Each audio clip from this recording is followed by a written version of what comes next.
All right, so let's take a look at the tab control.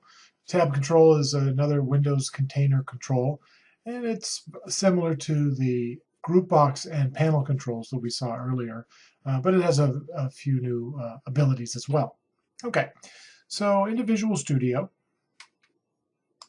and we've created this blank Windows application, and onto that Windows application we will create a tab control, and you see it here. I think one of the first things to say about the tab control is that it's really two different classes put together. So let's select this here.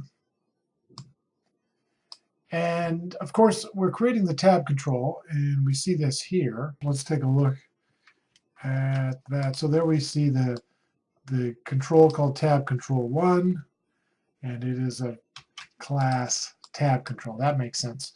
But that's actually not where most of the work is done. In particular, what we see over here is that a tab control is really composed of tabs.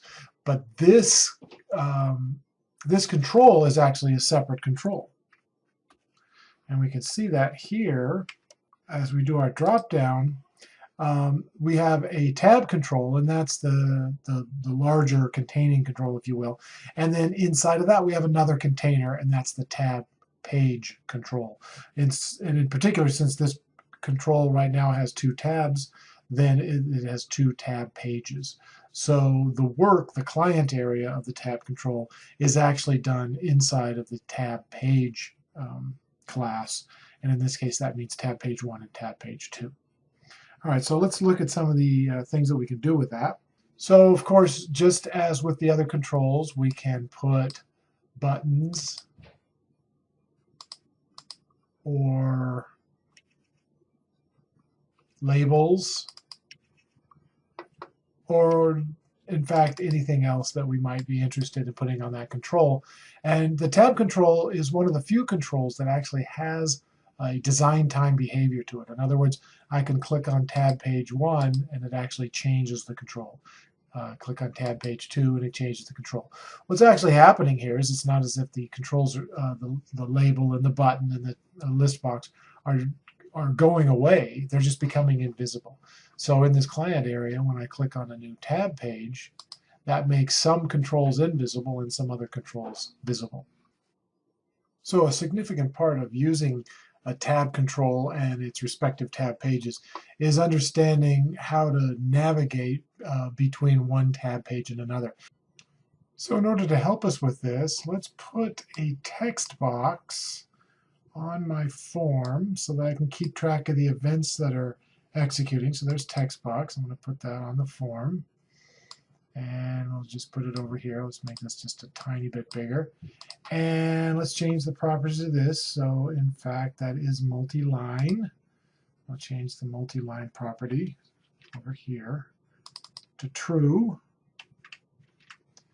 And then just give myself some room here. That ought to be plenty. All right, and so then what I want to do is I want to associate an event with my tab control.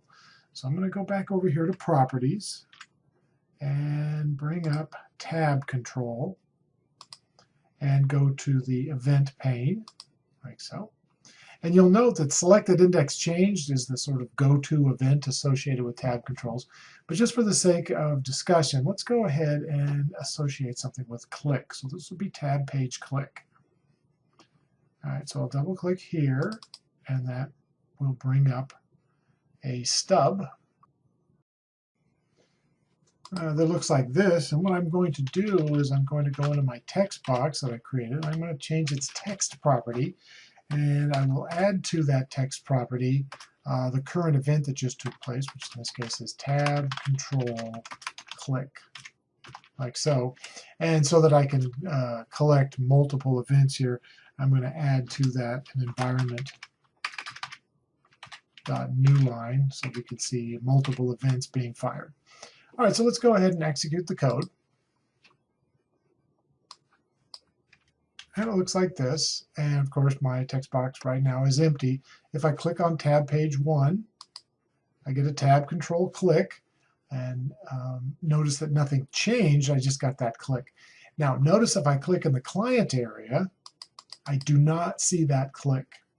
Now if I click on tab page 2, I get another tab control click, but again, I do not see that by clicking in the client area. I only see it when I click on the tab pages themselves. All right. So let's look at another event. Let's close this. And this time, rather than looking at an event associated with the tab control, let's look at one associated with the tab page. So back over to properties and go to tab page 1. And in tab page 1, I want to go to the events and specifically click. So I double click here to bring up that stub. And there's my stub. And you'll notice this is the tab page, not the tab control. And essentially, I'm going to use the same line. So let's copy this and place it here. But instead of tab control click, it's going to be tab page click. And plus the new line. All right. So we run this code. And here we see if I click on the tab itself, I see tab control click. So this is somewhat counterintuitive, which is why I'm showing it to you. So if you click on the tab page, you will see a tab control click. On the other hand, when going back to tab page 1, you may remember that I've associated an event procedure with tab page click. And so if I click in this area, in the client area, I will see that tab page click take place. Okay, every time I click there, I get that. All right. On the other hand, if I go to the second tab page, and again, I see the tab page click, but if I click in the client area of tab page 2, what I want you to notice is I am clicking and no new event is taking place. So in other words, tab control click is fired when you click on one of these tabs, even though that looks like tab page. Doesn't matter which one it is, but tab page click is unique to an individual page. Right? So we can see that maybe more clearly if I change this to tab page 1 click and go ahead and add that second event to the other tab client area. So I'll go to tab page 2, be this one here. I don't actually have to change it there. I would just go to the properties and go to tab page 2, and there's its click event. Double click there, and then once again it's the same basic code. So I'm going to copy this and paste it in here, and making sure to change the 1 to a 2.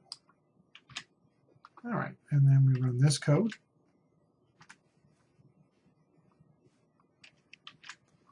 And when I click on the tab page, even if it doesn't change the tab page, I do get a tab control click, like so.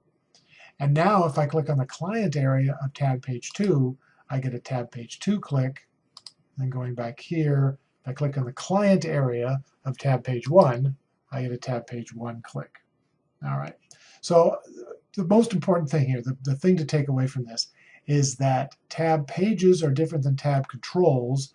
Most or all of the client area is going to be inside of a tab page. The tab control click only activates when you click on the tabs themselves, and you only need one of those events, or event procedures, because it's only one event. But tab page click is unique to an individual tab page. So just because you have it on one tab page doesn't mean you have it for all of them. All right, so let's go back and take a look at what was the default event associated with tab controls, and that's tab controls selected index changed. And that's sort of a combination of these two in some ways. So if I go to the design and then go to the properties, I'm going to go back to tab control, and now instead of click, I'm going to associate an event procedure with the selected index changed. And you see that here. All right, and once again, I'll just paste in similar code. So this would be tab control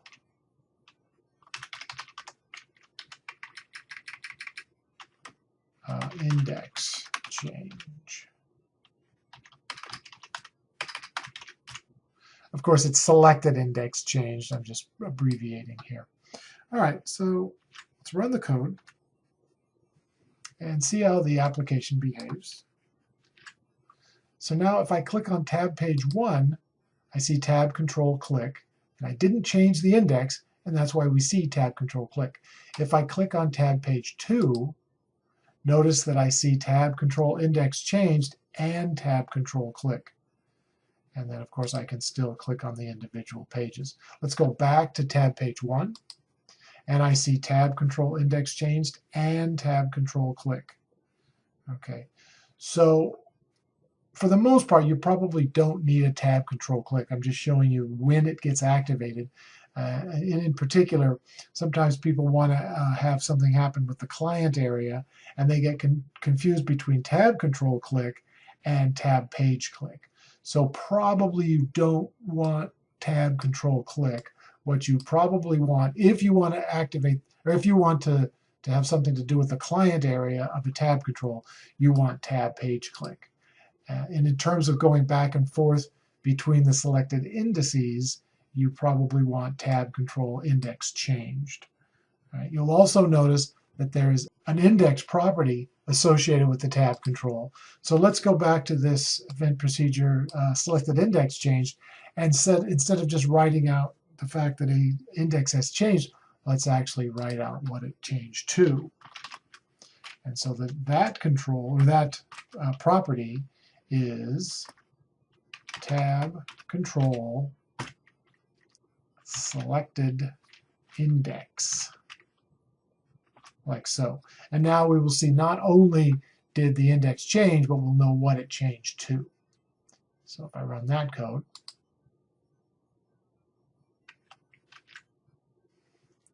if I click on tab page 1, I get tab control click, but selected index did not change, and so I don't fire that event. If I click on tab page 2, I see that tab control index changed to 1, and then tab control click also fired.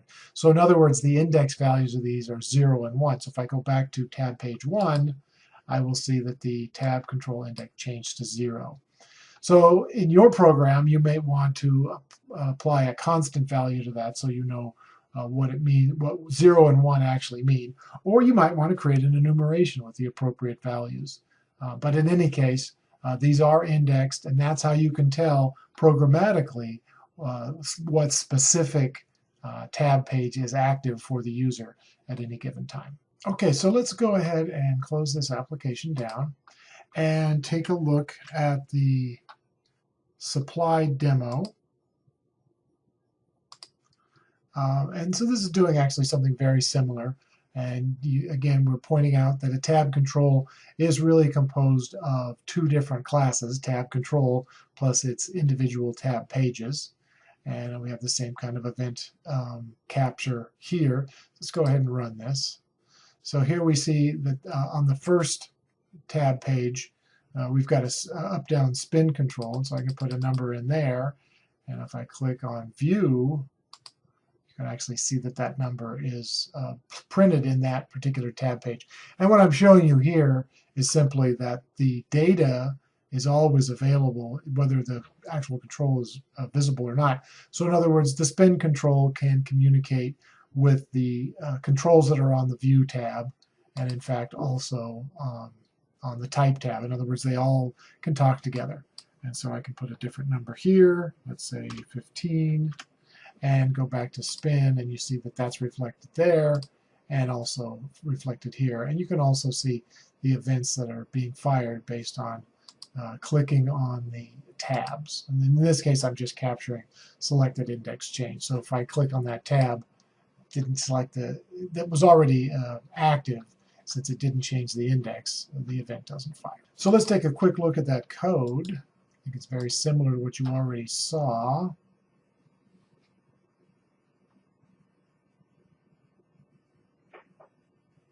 And there's nothing in particular that's, as I say, distinct here. It's really just another example of the same thing.